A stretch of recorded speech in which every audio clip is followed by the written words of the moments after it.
Here's the starting video for the 36 Bentley. Now you have the controls on the column. This is the choke. You have a run and a start. This Bentley really does not seem to like putting it all the way to full start. So I would try it, just leave it in run or slightly choke it.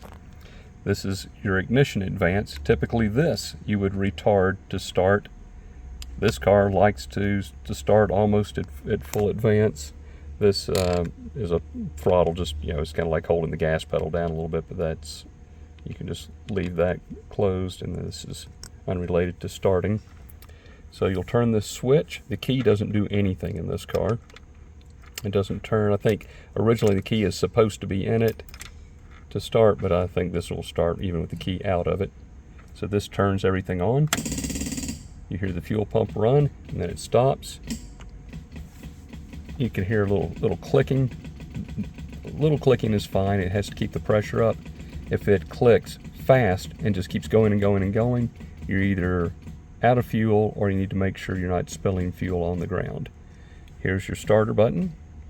Make sure you're in neutral. There's nothing magical to that. It's just a regular gear shift lever. And there she goes.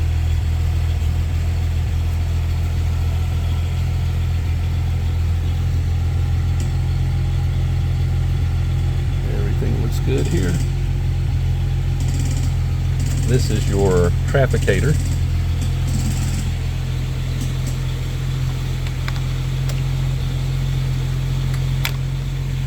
The left side's a little sticky. You may have to finesse it. Sunroof. You can take the windshield out, tilt it out. Those are the hinges on the top part.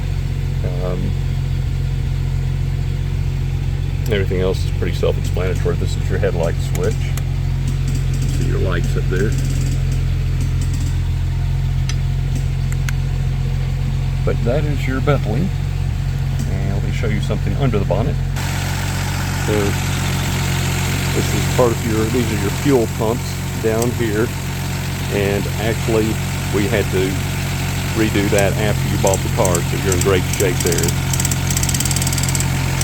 Carburetors, if when you start it, it only seems to be running on one carburetor or whatever, you can actually tap these with a hammer. Don't beat on it, just give a little tap to make sure that the floats are not stuck in the bowls. You can tap there to make sure the floats aren't stuck, or that if you use too much choke, you can stick the seats and you can tap that, drop it back down.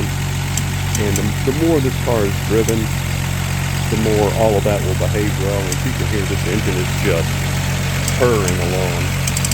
I'm really a little bit jealous or regretful that I didn't get to drive it with the new tires and everything. I just driven it when it was barely going with its old tires, but it ought to be wonderful now.